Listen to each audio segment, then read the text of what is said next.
இன்னைக்கு நாம பார்க்க போற அடுத்த மோட்டிவேஷன் என்ன தெரியுங்களா?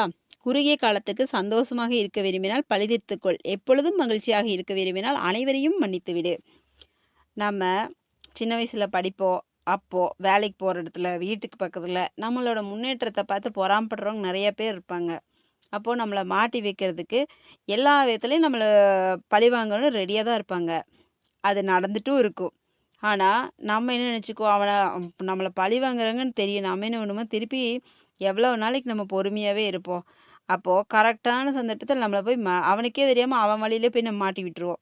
ஆனா, மாட்டி விட்டா உங்களுக்கு அப்பதைக்கு சந்தோஷமா தான் இருக்கும். ஆனா, ஃப்யூச்சர்ல நீங்க ஒரு நாளைக்கு நினைப்பீங்க, "அட அவன் தான் அப்படி பண்ணிட்டானே! நம்ம ஏன் இப்படி பண்ணோம்ன்னு" சொல்லி உங்களுக்கே குறுகுறுன்னு புத்தியெல்லாம் மைண்டு எல்லாம் உங்களுக்கு ஒரு மாதிரியா இருக்கும். அது சொல்லக்கூட வராது. ஏன்னா, நீங்க நேர்மையா இருக்கிறவங்கல்ல. அந்த மாரி பண்ணும்போது உங்களுக்கு உங்களுக்கு தூங்கக்கூட முடியாது அந்த மாரி டயத்துல. அதனால உங்களுக்கு மனப்பக்குவம் இருக்காது. ஏன்னா, அவன் பண்ண டார்ச்சர் உங்களுக்கு அப்படித்தான் இருக்கும். என்ன பண்றதுன்னா, மன்னிக்க முடியலன்னா பரவால்ல. கண்டுக்காம போயிருங்க. காலம் வந்து எல்லாத்துக்குமே திருந்தறக்கு ஒரு வாய்ப்பு குடுக்கும். அப்போ அவங்க திருந்தி வரும்போது நீங்க நல்லவங்களா இருக்கணும். அவங்கள விட மோசமானவங்களா நீங்க இருக்கக்கூடாதுல்ல. அதுக்காக தான் சொல்றேன். எப்பவுமே மத்தவங்கள பார்த்து தப்பு பண்றாங்களா? திருந்தறக்கு ஒரு வாய்ப்பு குடுத்துட்டு கண்டுக்காம வந்துடுங்க. அது அவங்கவங்களுக்குன்னு கால நேரம் வரும். அவங்களே ஆட்டோமேட்டிக்கா திருந்த ஆரம்பிச்சுருவாங்க.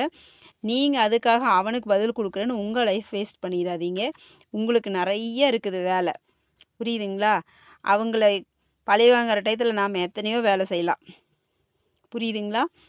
நம்ம சேனல் புடிச்சிருந்தா சப்ஸ்கிரைப் பண்ணுங்க, லைக் பண்ணுங்க, கமெண்ட் பண்ணுங்க. நன்றி.